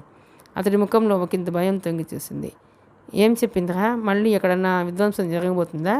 కంగారుగా అడిగాడు. అదేం లేదు, కానీ నా గురించి ఆమె ఎలా తెలుసుకుందో అర్థం కావడం లేదు. రాత్రి 10 తర్వాత టెర్రస్ మీద వెన్నెల్లో కూర్చున్నాను. అప్పుడు ఫోన్ చేసింది ఆ అజ్ఞాతయువతి. నన్ను చూస్తుందట, అన్నీ ఖచ్చితంగా చెప్పింది. ఆఖరికి అవతల మేడ మీద జరుగుతున్న బర్త్డే ఫంక్షన్ గురించి కూడా చెప్పింది, వివరించాడు వశిష్ఠ. తాగుతున్న కాఫీ కప్పును వెంటనే కింద పెట్టేశాడు నిరంజన్, షాక్ తిరిగినట్లయిపోయి. సందేహం లేదురా, అది నిజంగా శరీరవాణి కానీ లేదా సాకిని డాకిని లాంటి పిశాచ గ్రహమన్నా అయి ఉండాలి. నాకు చాలా భయంగా ఉందిరా బాబు అన్నాడు కంగారుగా. భయం దేనికిరా? నవ్వుతూ అడిగాడు వశిష్ఠ. దేనికి అనుకురా నీకు తెలియదు. అదేదో జానపద సినిమాలో ఇలాగే ఒక దేవకన్య రాకుమారుని ప్రేమించి అతన్ని పూలదండగా మార్చి మెడలో వేసుకుని దేవలోకం తీసుకుపోతుంది. అలాగే ఏదో ఒకరోజు ఈ అశరీరవాణి కూడా నిన్ను ఏ దండగానో మార్చి తన చేతికి చుట్టుకొని తీసుకుపోతుందిరా. ఈసారి కనుక అశరీరవాణి ఫోన్ చేస్తే మాట్లాడుకు, హెచ్చరించాడు. అతడి భయానికి పెద్దగా నవ్వేశాడు వశిష్ఠ. ఫూల్, ఈ రోజుల్లో కూడా ఈ మాయలు మంత్రాలు నమ్ముతున్నావంటే నిన్నేమనాలో అర్థం కావడం లేదు. నువ్వు పోలీస్ డిపార్ట్మెంట్లోకి ఎలా వచ్చావో అర్థం కావడం లేదు. ఆ అజ్ఞాత సుందరంలో అతి తొందరలోనే కనిపెట్టి నీకు చూపిస్తాను అన్నాడు. నువ్వు చెప్పేది చూస్తే అది అంత తేలికని నేను అనుకోవడం లేదు. కగుడుగట్టిన ఉగ్రవాదుల ఆచూకీ చెప్పగలిగిందంటే ఆమె సామాన్యురాలు కాదు. చూద్దాం అంటూ బయలుదేరాడు వశిష్ఠ. అశరీరవాణి విషయంలో వశిష్ఠ మనసులో ఒక అనుమానంగా ఉంది. ఆ అనుమానానికి కారణం సాంద్రాన్ని ఖచ్చితంగా చెప్పలేకపోయినప్పటికీ తప్పకుండా ఆమె కావచ్చుననే సందేహం మనసులో ఏర్పడిపోయింది. పాత బస్తీలో తొలిసారి ఆమెను చూశాడు. అక్కడి నుండే బాస్కి ఫోన్ వచ్చింది. రెండోసారి ఆసుపత్రిలో ఆమె పరిచయం జరిగింది. ఆ వెంటనే జహీర్ ఖాన్ గురించి తనకు ఫోన్ చేసి చెప్పింది. పైగా తన పర్సనల్ ఫోన్ నెంబర్ అజ్ఞాత యువతికి ఎలా తెలిసిందో కూడా అంతుపట్టని విషయం. జరిగిన సంఘటనని బట్టి చూస్తే అతని అనుమానం సాంద్ర చుట్టూ బలపడసాగింది. ఇక్కడే వశిష్ఠను వేధిస్తున్న మరో విషయం కూడా ఉంది. హాస్పిటల్లో జహీర్ ఖాన్ గురించి ఒంటరిగా బయటకు వస్తున్న నసీమాను సాంద్ర కలుసుకుని ఆమెను వెనక్కు తీసుకురావడం తను చూశాడు. నసీమా ఒంటరిగా జహీర్ ఖాన్ లాంటి ఉగ్రవాది గదిలోకి ఎందుకు వెళ్ళి ఉంటుంది? జహీర్ ఖాన్కి నసీమాకి మధ్య ఏవైనా సంబంధాలు కానీ లావాదేవీలు కానీ ఉన్నాయా? జహీర్ ఖాన్ ఎవరో, ఏం చేస్తుంటాడో నసీమాకు తెలుసా? ఆమె డ్యూటీ డాక్టర్ కాదు, డ్యూటీ నర్స్ కూడా కాదు, మెడికల్ స్టూడెంట్ మాత్రమే. మరి ఇవన్నీ ఆలోచించాకే ఎందుకో ఒకసారి సాంద్రను చూడాలనిపించింది. సమయానికి నిరంజన్ కూడా రావడంతో ఇద్దరు ఆసుపత్రికి చేరుకున్నారు. తల్లి దేవి ఆరోగ్యం బాగానే ఉంది, చక్కగా మాట్లాడగలుగుతోంది, లేచి అటు ఇటు తిరుగుతోంది. మరో 10 రోజుల పాటు ఆమె హాస్పిటల్లోనే ఉండాలన్న సంగతి తెలిసిందే. కూతురు అక్షిత కూడా హాస్పిటల్లోనే ఉంటూ ఆమెను కనిపెట్టి చూసుకుంటోంది. కాసేపు తల్లి దగ్గర కూర్చొని కబుర్లు చెప్పాడు వశిష్ఠ. అతడి కళ్ళు సాంద్ర కోసం వెతుకుతున్నాయి, కానీ ఆమె జాడలేదు. లేచి వస్తుండగా నసీమా ఎదురైంది. ఆమెను చూడగానే వశిష్ఠ ఆగాడు. నువ్వు వెళ్ళి కాసేపు మమ్మీ దగ్గర కూర్చో, నేను నసీమాతో మాట్లాడి వస్తాను అన్నాడు నిరంజన్తో. ఏం మాట్లాడాలి? నిరంజన్ మాటని సగంలోనే మింగేశాడు వశిష్ఠ సీరియస్గా చూడగానే. వెళ్తాలే, అంత కోపం అక్కర్లేదు అంటూ వెంతిరిగి దేవి గదివైపు వెళ్ళిపోయాడు. వశిష్ఠ వేగంగా అడుగులేస్తూ నసీమాను చేరుకుని హలో అంటూ పలకరించాడు. అతన్ని గుర్తుపట్టి చిరునవ్వు నవ్వింది నసీమ. డాలర్ హోమ్ అప్లయన్సెస్ ఏజెన్సీలో ఉద్యోగం మానేసి పోలీస్ డిపార్ట్మెంట్లో ఎప్పుడు చేరారు? వెక్కిరింపుగా అడిగింది నసీమా. తను పోలీస్ డిపార్ట్మెంట్ అని తెలిసిపోయింది నసీమాకు. తెలిసిపోయిందనే కంటే తెలుసుకోగలిగిందంటే ఆశ్చర్యంగానూ అనుమానంగానూ అనిపించింది. మీ ఫ్రెండ్ ఎక్కడా? ఏం పేరు? సాంద్ర సింధునా? Yes, very nice name. ఆమె ఎక్కడా? రాలేదు, వాళ్ళ సెలవు తీసుకుంది. ఇంతకీ సాంద్రతో మీకు ఏం పని? అడిగింది నసీమా. పనంటూ ఏమీ లేదు, మీతోనే మాట్లాడాలి. ఏ విషయం? చెప్తాను, అలా వెళ్ళి క్యాంటీన్లో కూర్చొని మాట్లాడుకుందామా? అడిగాడు వశిష్ఠ. ఒక్క నిమిషం సందేహించింది నసీమా. చివరకు పదండి అంది నవ్వుతూ. రండి అన్నాడు తను నవ్వుతూ. ఇద్దరూ క్యాంటీన్లో కూర్చున్నారు. 2 టీలు చెప్పాడు వశిష్ఠ. నిన్నటి సంఘటనలు మీకు గుర్తుండే ఉంటుంది, గుర్తు చేస్తున్నట్లుగా అన్నాడు వశిష్ఠ. ఆఫ్కోర్స్ గుర్తుంది, చెప్పండి. ఏం చెప్తాడో అని కుతూహలంగా అడిగింది నసీమా. మీరు జహీర్ ఖాన్ గదిలోంచి ఒంటరిగా బయటకు రావడం చూశాను. ఆ సమయంలో సాంద్ర మిమ్మల్ని వరండాలో కలుసుకుని చేయి పట్టి తీసుకెళ్ళింది. మీకు జహీర్ ఖాన్తో పరిచయం ఎప్పటి నుంచి? అడిగాడు వశిష్ఠ గాల్లోకి బాణం వదులుతూ. ఆ ప్రశ్నతో నసీమా వెంటనే అలర్ట్ అయింది. ఒక క్షణం భయపడింది. సారీ, అతనితో ప్రత్యేకించి పరిచయం ఏమీ లేదు. అతను మున్నాబాయి పేరుతో హార్ట్ పేషెంట్గా ఇక్కడ జాయిన్ అయ్యాడు. మీరు చెప్పే వరకు అతను టెర్రరిస్ట్ జహీర్ ఖాన్ అని నాకు తెలియదు. రౌండ్స్కి వెళ్ళినప్పుడు నా పెన్ను అక్కడ మర్చిపోయాను. అందుకే వెళ్ళి ఆ పెన్ను తెచ్చుకుంటుండగా సాంద్ర వచ్చింది. పోలీసులతో హడావిడిగా ఉందని తనతో పాటు నన్ను బయటికి తీసుకెళ్ళింది. ఇందులో మీరు అనుమానించాల్సింది ఏం లేదు, ఉద్రిక్తతను అణుచుకుంటూ అంది నసీమా. నోనో, అనుమానాలు ఏమీ లేవు, ఫార్మాలిటీగా అడిగానంతే. Okay madam. ఆ తర్వాత సాంద్రతో పాటు మీరు కూడా ఆసుపత్రి ఆవరణలోనే ఉన్నారా? లేదు, సాంద్రకి పోలీసులు అంటే భయం. ఇద్దరం రోడ్ దాటి అవతల న్యూస్ స్టాండ్ పక్కనున్న ఐస్ క్రీమ్ పార్లర్లోకి వెళ్ళి కూర్చున్నాం. పోలీసుల హడావుడి పూర్తిగా తగ్గాకే మేము తిరిగి లోనికి వచ్చాం అంది నసీమా. వశిష్ఠ ఆలోచనలో మునిగిపోయాడు. అజ్ఞాత యువతి తనకి రెండోసారి చేసిన ఫోన్ కాల్ ఆ న్యూస్ స్టాండ్ వద్ద కాయిన్ బాక్స్ నుంచే వచ్చింది. నిజానికి అక్కడి నుంచి చూస్తే హాస్పిటల్ వెనుక భాగంలో ఏం జరిగిందో తెలిసే అవకాశం లేదు. మీరు ఐస్ క్రీమ్ తింటుండగా ఏం జరిగింది? ఒక ప్రశ్న అడిగాడు వశిష్ఠ. నథింగ్, ఏం జరగలేదు అంటూ భుజాల దగ్గర వేసింది నసీమా. అయినా ఊరుకోలేదు వశిష్ఠ. బాగా గుర్తు చేసుకుని చెప్పండి అని అడిగాడు. కొద్ది క్షణాలు ఆలోచించి ఏదో గుర్తుకొచ్చినట్టుగా ఉత్సాహంగా చూసింది నసీమా. మీరు అడుగుతుంటే గుర్తొస్తుంది. ఐస్ క్రీమ్ తింటుండగా ఇప్పుడే వస్తానంటూ సాయంత్రం బయటకు వెళ్ళి 3 నిమిషాల తర్వాత లోపలికి వచ్చింది. ఎక్కడికి వెళ్ళామని అడిగాను. ఫోన్ చేయడానికి వెళ్ళానంది. ఎవరికి ఏమిటని వివరాలు ఏమీ చెప్పలేదనుకోండి. తను ఎప్పుడూ అంతే, అప్పటికప్పుడు ఏదో గుర్తుకొచ్చినట్టుగా ప్రవర్తిస్తుంటుంది. ఇంతకీ ఎందుకు అడుగుతున్నారో తెలుసుకోవచ్చా? అడిగింది నసీమా. తన అనుమానాన్ని ఆమెతో షేర్ చేసుకోవాలని అనిపించినా చివరి క్షణంలో మనసు మార్చుకున్నాడు. ప్రస్తుతం తనకు సాంద్ర మీద ఉన్నది అనుమానం మాత్రమే. ఒకవేళ అది నిజమే అయినా ఇతరులకు చెప్పడం మంచిది కాదని తెలుసు. అందుకే నసీమా ప్రశ్నకు చిన్నగా నవ్వి ఊరుకున్నాడు. వశిష్ఠ, మీరేదో దాస్తున్నట్టున్నారు. తన అనుమానాలకు వశిష్ఠ సమాధానం బలం చేకూరుస్తుందని ఆశించిన నసీమాకు ఆశాభంగం అవడంతో సూటిగా అడిగేసింది. లేదు, రొటీన్గా అడిగానంతే, ప్రత్యేకించి కారణం ఏమీ లేదు, పదండి అన్నాడు లేస్తూ. నసీమాను హాస్పిటల్లోకి పంపించేశాక నిరంజన్తో కలిసి ఆఫీసుకి బయలుదేరాడు వశిష్ఠ. హాస్పిటల్ ప్రశాంతంగా ఉంది. అది మధ్యాహ్న సమయం. అంత క్రితమే భోంచేసింది దేవి. భోజనం చేసిన తర్వాత వేసుకోవాల్సిన టాబ్లెట్స్ను కూతురు అక్షిత అందించగా వాటిని వేసుకుని మంచినీరు తాగి విశ్రాంతిగా పడుకోబోయింది ఆమె. అంతలో బయట కారిడార్లోంచి ఎవరిదో పరిచయమైన గొంతు వినిపించగానే ఆశ్చర్యంతో నసులు విరుస్తూ తిరిగి లేచి కూర్చుని కూతురి వంక చూసి, అక్షిత, ఆ గొంతు వినమ్మా, అది మన ఆత్రేయ శర్మ సిద్ధాంతి తాతయ్య గొంతులా లేదు? అడిగింది. అవును మమ్మీ, కానీ ఎక్కడో గోదావరి తీరంలోని సిద్ధాంతం గ్రామాన్ని వదిలి తాతయ్య గారు ఇక్కడికి ఎందుకు వస్తారు? ఎవరో అయి ఉంటారులే అంది అక్షిత. కానీ ఎవరో అని సరిపెట్టుకోలేకపోయింది దేవి. సుమారు 75 సంవత్సరాల వయసుండే ఆత్రేయ శర్మ సిద్ధాంతి గురించి సిద్ధాంతం గ్రామ ప్రాంతంలో తెలియని వారు లేరు. ఆయన జ్యోతిష పండితుడు. జన్మ సమయాన్ని బట్టి ఖచ్చితంగా రాశి చక్రాలు వేయడం, ఫలితాలు చెప్పడంలో దిట్ట. చేతి రేఖలు చూసి భవిష్యత్తు చెప్పడంలో మేటి. ఎన్నో సంవత్సరాలుగా జ్యోతిష శాస్త్రంలో ఆయన తలపండిపోయింది. ఆయన జాతకాలు చెప్పడం కోసం ఎప్పుడూ బయటి ప్రాంతాలకు వెళ్ళడు. గొప్ప వాళ్ళు సైతం ఆయన దర్శనం కోసం వెళ్ళి వస్తుంటారు. ఇది ఆయనకు వంశపారపర్యంగా వచ్చిన విద్య కాదు. శాస్త్రం మీద అభిమానంతో గురువులు వద్ద నేర్చుకుని అభ్యసించి స్వయంగా పరిశోధించి గొప్పవాడైన వ్యక్తి ఆయన. అటువంటి ఆత్రేయ శర్మ గొప్పవాడైన వ్యక్తి అయిన అభ్యసించి స్వయంగా పరిశోధించి గొప్పవాడైన వ్యక్తి ఆయన. అటువంటి ఆత్రేయ శర్మ దేవికి వరుసకు పెద్దనాన్న అవుతాడు. అందుకే అక్షిత ఆయనను తాతగారు అంటుంది. అక్షిత వివాహానికి ముహూర్తం పెట్టింది ఆయనే. అక్షిత మాటలకు సంతృప్తి చెందిన దేవి సందేహ నివృత్తి కోసం లేచి డోర్ దగ్గరికి వెళ్ళి చూసింది. ఎవరో ఇద్దరు వ్యక్తులతో కారిడార్లో నడిచిపోతున్నాడు ఆయన. సందేహమే లేదు, ఆయన ఆత్రేయ శర్మ సిద్ధాంతే. పెద్దనాన్నగారు అంటూ పిలిచింది దేవి. ఆ పిలుపు వినగానే తిరిగి చూశాడు ఆయన. దేవిని చూడగానే ఆయన కళ్ళల్లో ఆశ్చర్యం తొణికిసలాడింది. 6 అడుగుల ఆజానుబాహుడైన భారీ విగ్రహం, 75 ఏళ్ల వయసులో కూడా మనిషి పరిపూర్ణ ఆరోగ్యంతో ఉత్సాహంగా కనిపిస్తున్నాడు. ముగ్గుబుట్టల తెల్లబడిన జుత్తు, నూతన విభూతి రేఖలు, మెడలో రుద్రాక్షమాల, తెల్లని పంచె, జుబ్బా, భుజాన జరీ కండువాతో చాలా నిరాడంబరంగా కనిపిస్తున్నాడు ఆయన. ఎటువంటి వారైనా సరే తమకు తెలియకుండానే నమస్కారం చేసేస్తారు. అటువంటి ఆకర్షణ శక్తి ఆయనలో ఉంది. సాక్షాత్తు ఆ పరమశివుడే దిగి వచ్చాడా అనిపించేంత గంభీరమైన రూపం ఆయనది. తన వెంట ఉన్న ఇద్దరిని పంపించేసి పెద్ద పెద్ద అంగులతో దేవి వద్దకు వచ్చాడు ఆయన. తనను సమీపించగానే వంగి పాదాలకు నమస్కరించింది దేవి.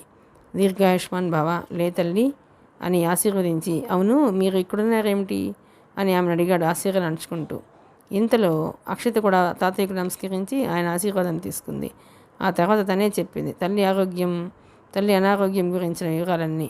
లోనికి వచ్చి కూర్చున్నాడు ఆత్రేయ శర్మ. అంతా ఈశ్వరేచ్ఛ. మిమ్మల్ని ఇక్కడ ఇలా కలుసుకోవడం దైవ సంఘటన. 3 రోజులుగా మీరు ఇక్కడ ఉన్నా నాకు తెలియలేదు. ఇంతకీ వశిష్ఠ ఎక్కడా అడిగాడు. తమ్ముడు పోలీస్ ఆఫీసర్ కదా, వాడికి ఈ క్షణం తిరిగి మీరు ఈ హాస్పిటల్కి రావడం ఆశ్చర్యంగా ఉంది తాతయ్య. ఏం జరిగింది అడిగింది అక్షిత. భారంగా నెట్టూర్చాడు ఆత్రేయ శర్మ. ఏం చెప్పనమ్మా, అంతా విధిలీల. నా మనవడు ప్రశాంత్ తెలుసు కదా, రెండో అబ్బాయి కొడుకు. పైగా మా దగ్గరే పెరిగాడు. అతి గారాబంతో ఆకతాయిలా తయారయ్యాడు. చాలా హుషారైన కుర్రాడు. చదువుల్లో, ఆటల్లో అన్నిటా ఫస్టే. ఆఖరికి బైక్ నడపడంలో కూడా మొరటు. బాగా ర్యాష్ డ్రైవింగ్. వాడి జాతకం ప్రకారం గండం కాచుకునింది. ఈ నెలలో నువ్వు వాహనం నడపొద్దన్నాను. నడిపినా ర్యాష్ డ్రైవింగ్ వద్దన్నాను. చిలక్కి చెప్పినట్టు చెప్పినా వినిపించుకోలేదు. పైగా నా జోష్యాన్ని అవహేళన చేశాడు. చూడు, ఇప్పుడు హాస్పిటల్లో పడి ఏడుస్తున్నాడు. పని మీద పాలకొల్లు వెళుతూ ఓ ఫ్రెండ్ని కూడా తీసుకెళ్ళాడు. బైక్ మీద ఇద్దరు తిరిగి వస్తుండగా మార్టేరు వంతెన వద్ద లారీతో యాక్సిడెంట్ అయి ఘోర ప్రమాదం జరిగిపోయింది. Friend spot dead. ప్రశాంత్ మాత్రం ఎముకలు నుజ్జయి ప్రాణాలతో మిగిలాడు. తణుకు, కాకినాడ హాస్పిటల్లో చూపిస్తే తమ వల్ల కాదని చెప్పి హైదరాబాద్ తీసుకుపోమన్నారు. దాంతో ఇక్కడికి తీసుకొచ్చాం. స్టీల్ రాడ్లు వేసి ఎముకల్ని సరిచేసి మొత్తానికి వాడిని ఒక షేపు చేసి రక్షించారు డాక్టర్లు. వాడిని ప్రస్తుతం స్పెషల్ వార్డులో ఉంచారు. ఇప్పుడు ఏడుస్తున్నాడు వెధవ బాధగా అన్నాడు ఆయన. తాతయ్య, నీ మాట విని ఉంటే ఇలా అయి ఉండేది కాదు అని వాడు బాధపడుతుంటే చూడలేకపోతున్నాను. అయినా చేతులు కాలేక చేయగలిగిందేముంది? ఏదో ఆ ఈశ్వరుడి కృప, ప్రాణాలతో దక్కాడు, అదే చాలనుకున్నాం అంటూ వివరించాడు ఆత్రేయ శర్మ. అయ్యో, ఎంత పని జరిగింది పెదనాన్నగారు, వాడిని వెంటనే చూడాలి, పదండి అంటూ దేవి బయలుదేరిపోతుంటే ఆమెను వారించాడు ఆయన. ఇది విజిటర్స్ టైం కాదమ్మా. ఆ వింగ్లోకి ఈ టైంలో ఎవరిని వెళ్ళనివ్వరు. వాళ్ళ అమ్మ వాడి దగ్గరుండి వాడికి కావాల్సినవన్నీ చూసుకుంటోంది. సాయంత్రం వచ్చి చెద్దురు కానీ అన్నాడు ఆత్రేయ శర్మ. మీరు వచ్చి ఎన్ని రోజులైంది తాతయ్య? అప్పుడప్పుడు వచ్చి చూసిపోతూనే ఉన్నానమ్మా. ఈసారి 4 రోజులు అవుతుంది వచ్చి. భోంచేశారా పెద్దనాన్న అడిగింది దేవి. ఇప్పుడే అలా హోటల్కి వెళ్ళి భోంచేసి వస్తూ తెలిసిన వాళ్ళు కనిపిస్తే వాళ్ళతో కబుర్లలో పడి ఇటుగా వచ్చాను. అవును, వశిష్ఠకు సంబంధాలు చూస్తున్నామంటూ చెప్పావు కదా, ప్రయత్నాలు ఎంతవరకు వచ్చాయి అని అడిగాడు. ఆ విషయంగానే వశిష్ఠ జాతకం తీసుకొని ఓసారి సిద్ధాంతం వచ్చి మిమ్మల్ని కలవాలనుకున్నాను పెదనాన్నగారు. ఇంతలో ఇలా జరిగింది. వాదనలు వాడు అసలు ఎందుకు పెళ్లి వద్దంటున్నాడో అర్థం కావడం లేదు. నా మనసుతో దిగులంతా వాడి గురించే అంది దేవి. నువ్వు అనవసరంగా దిగులు పెట్టుకుంటున్నావు. వాడి జాతకం నాకు తెలుసు కదా. వచ్చే ఏడాది మే నెలలో వాడికి చక్కని చుక్కతో వైభవంగా పెళ్లి జరుగుతోంది. నిశ్చింతగా ఉండు అంటూ భరోసా ఇచ్చాడు ఆయన. తాతయ్య, నాకు డౌట్, మీరేమి అనుకోరంటే అడుగుతాను నెమ్మదిగా అడిగింది అక్షిత. అడుగు అన్నాడు నవ్వుతూ ఆత్రేయ శర్మ. అంత క్రితమే భోంచేసి వచ్చాడు కాబట్టి ఆయనకి భుక్తాయాసంగానే ఉంది. అందుకే తీరిగ్గా తల్లి కూతుళ్లతో కబుర్లలోకి దిగాడాయన. చాలా కాలంగా నాకు సందేహం. జ్యోతిష్కులు చేతి రేఖలు చూసో, జాతక చక్రాలు చూసో ఫలితాలు చెప్తారు. కానీ వాళ్ళు చెప్పిందంతా జరగదు. కొన్ని జరుగుతాయి, కొన్ని జరగవు, కొన్ని అస్సలు జరగకపోవచ్చు. అసలు జ్యోతిష్య శాస్త్రాన్ని ఎంత శాతం నమ్మొచ్చు అంటూ తన సందేహాన్ని వివరించింది అక్షిత. నీకు ఈ సందేహం ఎందుకు వచ్చిందో అర్థం చేసుకోగలనమ్మా అంటూ నవ్వాడు ఆత్రేయ శర్మ. కొన్ని క్షణాలు నిశ్శబ్దం.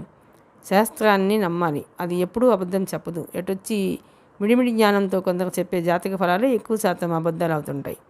అలాగని మహాపండితులు చెప్పిన జ్యోతిష్యమైన 100% జరిగే అవకాశం లేదు. ఇది నీకు అర్థం కావడానికి ఒక చిన్న కథ చెప్తాను.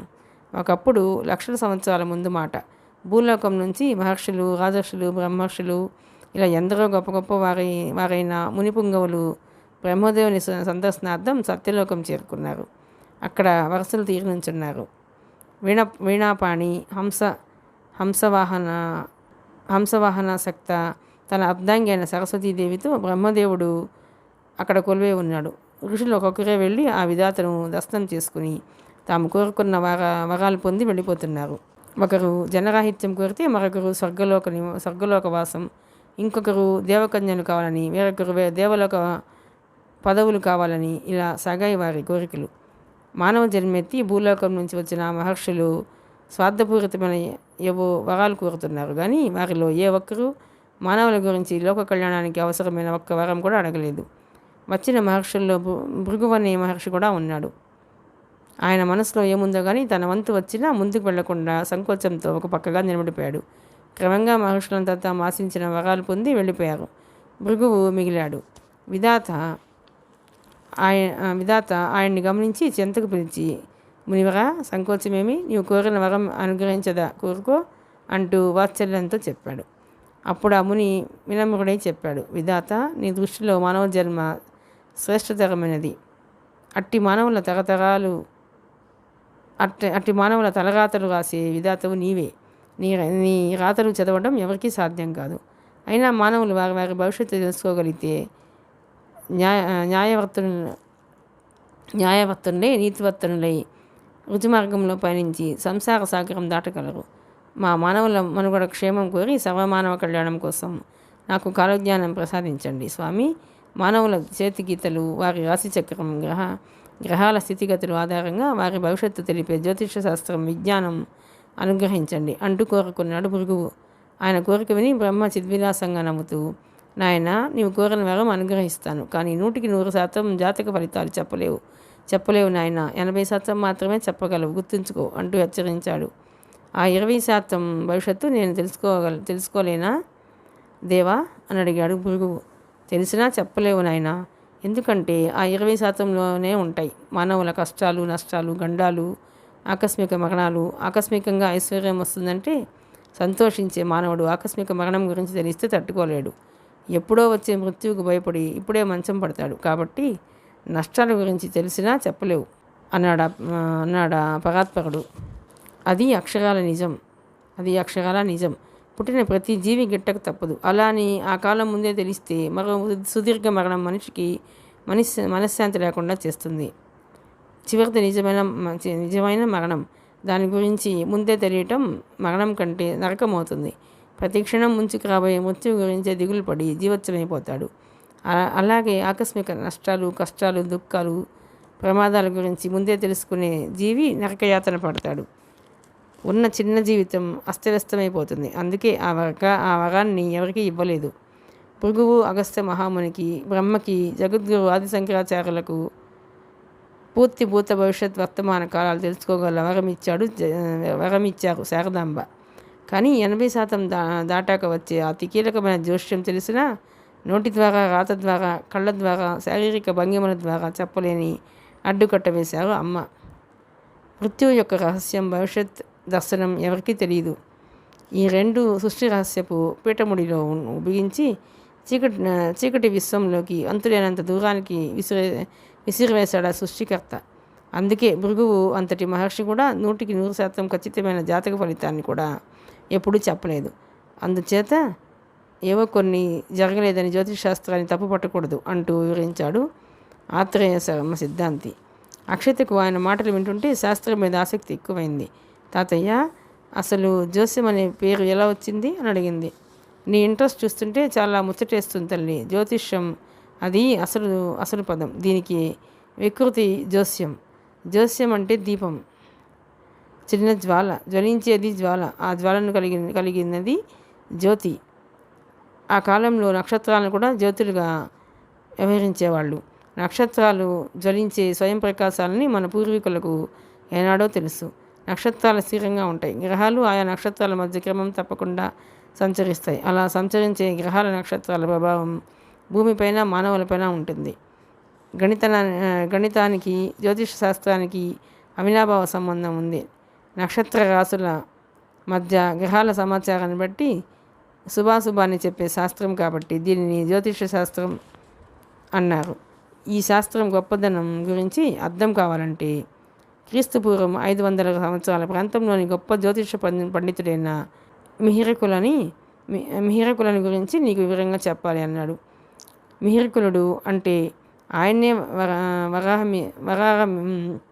ఆయన్నే వరాహమిహిరుడు అని అంటారుగా పెదనాన్నగారు అడిగింది దేవి. అవునమ్మా, సరిగ్గా చెప్పావు. జ్యోతిషంలో ఎన్నో ప్రామాణిక గ్రంథాలు రాశాడు ఆయన. అప్పట్లో ఉజ్జయిని నగరాన్ని భోజుడు పాలించేవాడు. ఆయన ఆస్థానంలో నవరత్నాలు అనే ఉద్దండ పండితులు ఉండేవారు. వారిలో మహాకవి కాళిదాసు ఒకడు. కాగా జ్యోతిషంలో ఆస్థాన పండితుడు మిహిరకులుడు. భోజరాజు మన శ్రీకృష్ణదేవరాయల వలె కవి పండిత పోషకుడు. అందుకే నవరత్నాలతో పాటు శాస్త్ర విజ్ఞానం తెలిసిన ఎందరో పండితులు ఆయన కొలువులో ఉండేవారు.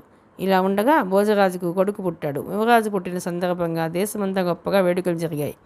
రాజుగారు జ్యోతిష పండితుడిని పిలిచి యువరాజు జాతకం చూడమన్నారు.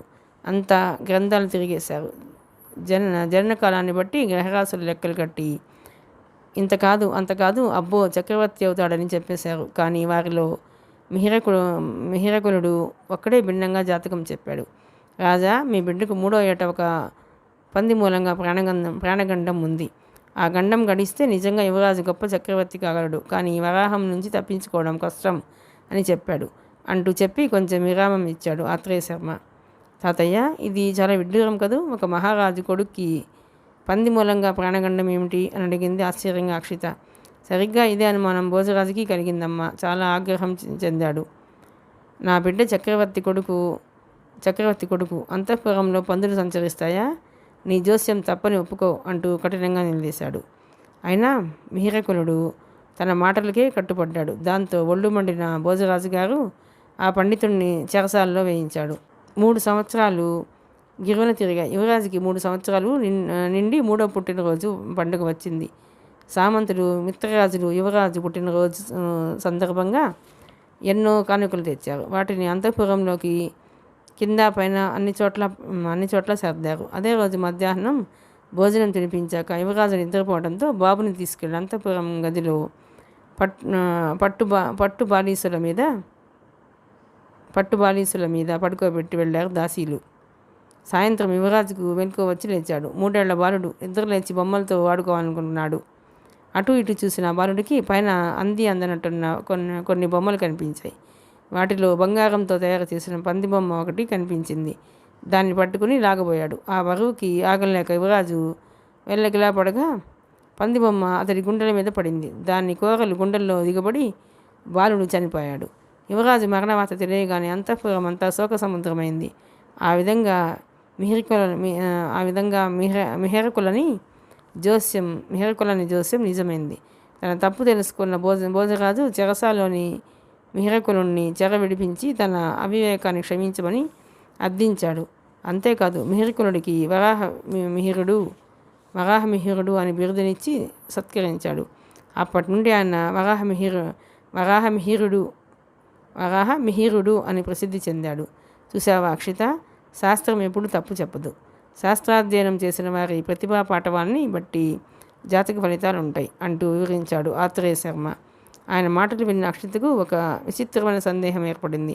తాతయ్య, కాలజ్ఞానం చెప్పిన వీరబ్రహ్మేంద్ర స్వామి, ప్రపంచ భవిష్యత్తు చెప్పిన నోస్ట్రడామస్ వీళ్ళు కూడా ఇలాగే జ్యోతిష గణితంతో లెక్కించే ఫలితాలు చెప్పారంటారా అడిగింది.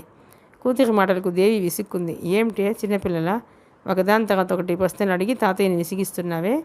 పెద్దనాన్నగారు, మీరు దీని మాటలు పట్టించుకోకండి అందావిడ. ఆ మాటలకు ఆత్రేయ శర్మ సిద్ధాంతి మందహాసం చేశాడు.